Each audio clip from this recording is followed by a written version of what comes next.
Hi, ladies and gentlemen, boys and girls, children of all ages. This is the Great and Powerful Zilla, and today I'm going to bring you a World of Tanks video featuring this tank right here. This is the VK 4502B. It's Tier 9 German heavy tank. Now, the A has the turret at the front. The B has the turret at the rear, what the Germans called Hinten. All right. It has, there were three prototypes of this tank built in 1942. They had four separate engines and both an electric and hydraulic transmission. This was one of these monstrous impractical projects that were started by Dr. Ferdinand Porsche, and it never made it into production, and justifiably so. In 1942, the German army was beginning its retreat across in Russia. There was no way this tank was going to make any appreciable impact upon the war. In the game, it's got a good 128 millimeter gun. It has great armor in the front. You're not hiding from anybody. It's fairly mobile considering how much this tank actually weighs. Understand though, this is my Louvet crew. This crew is not the original crew that came with this tank. This is my heavy tank crew. Alright. So they're at 121%. So the numbers are a little bit skewed. Plus they have forged crew skills, plus they're working on another one. Alright. But in reality, not only did the Germans not have the fuel to keep tanks like this running, they also did not have the logistics to support this tank. This is a beast. Honestly.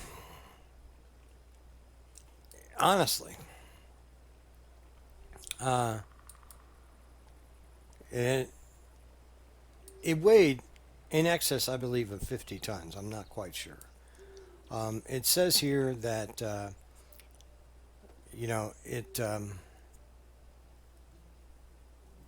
it's a make-believe tank. Three prototypes were made, of which there was only one photograph that I could find of this actual tank on a rail car.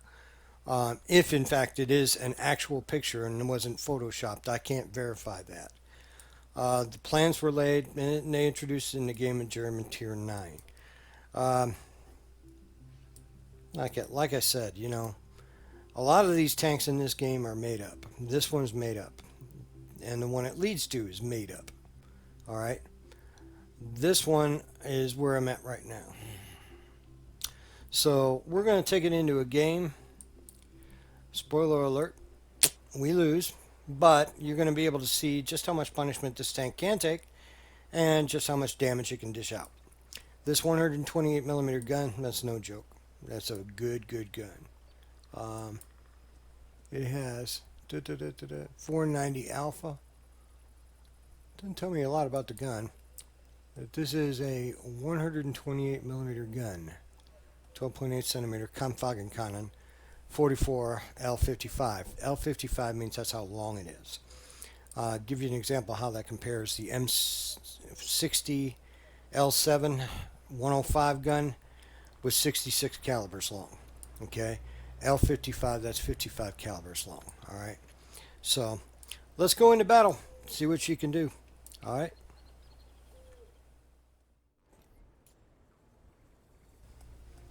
Okay, we end up on Karelia. This is assault.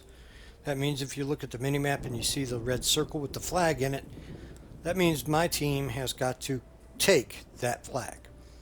Now, normally what happens here is in the upper right-hand corner, right around B, I'd say 7, there's a bottleneck there, and then there's a bottleneck down at, what is that? I can't see. FGH1, right down the left side of the minimap. So that's where I'm heading, mainly because that's where I'm at. And this thing is not the swiftest horse in the barn. It's not, epically slow, but it's not exactly a speed demon either. So, heading up here And as you can see, everybody else is faster than I am. But, you know, I'm pushing a lot of weight around in this tank. Alright. So, that's to be expected. My objective here is to get up here where I can use this most excellent gun to snipe and use my armor to mitigate damage. Okay? Ideally, this type of vehicle you would want to see on a map like Himmelsdorf or Ghost Town, or in a town or city urban setting where it can use its angles and protection from artillery, and excellent side scraping ability to its advantage. It's kind of sort of on a disadvantage on a map like this. So anyway, eventually I'll get to the top of this hill. But again, I can't stress this enough. Only 3 prototypes of this vehicle were built. None of them were ever used in combat. I don't even know that any survived to this day. If they did, they would have been captured probably by the Soviets, and probably used as target practices, range targets. Again, this was a wholly impractical idea. So I take a hit from a light tank over to my right. There he is. He just popped up. You know, he caught me in the side. I'm looking at that tank right there, but he's kind of poking and prodding behind that rock. So I'm going to look over here. I don't quite have... Do I have the gun depression? No, I don't. Oh, there's 2 of them. There's a medium tank. I'm going to take a shot at him. And it got a pretty good roll, 510 damage. So I'm not going to sit here forever. I'm going to back up because artillery is going to range in on me. It's a big, fat, heavy tank that he can take shots at. So I'm going to move around a little bit. I kind of make a mistake here. I come down. I'm looking down the thing, and I'm thinking, well, maybe I could take a shot at that tank. No, no, I tip over the edge, and I don't have the gun depression to hit that tank destroyer or whatever. It's a medium tank, right? And artillery's shooting at me. So I take the artillery round. My crew is stunned.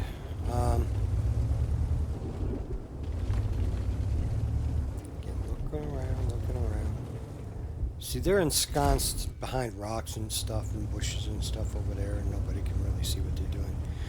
But I've played in the past this map so much, I pretty much know exactly where they're going to be. Because if I were them, that's where I would be. Take a look. Go look at artillery again. That's all artillery. All that damage is artillery, except for that first round that came from that medium tank over there. And you can see I'm bouncing quite a bit of shells off of my hull. So it's not actually a bad concept to have the engine in front and the crew and compartment behind, because the engine offers an additional level of protection for the crew. Okay? However, if your engine and transmission are all up front, one good hit on that and your engine's dead and you become a pillbox. So I'm going to take a blind shot at that bush. And lo and behold, there was a tank destroyer in there. I just took him out. Okay? So, thinking that I'm pretty safe, I'm going to move forward and I'm going to push this side. The only way you're going to win is to push. If you sit back and camp, you're not going to win. And right now we're down 6-9. You know? So, we're going to push up a little bit and see what happens. But they're going to keep me tracked. And artillery's going to take its toll on me. You know? These tanks aren't easy to kill, but you can chip away at them and eventually they'll go down.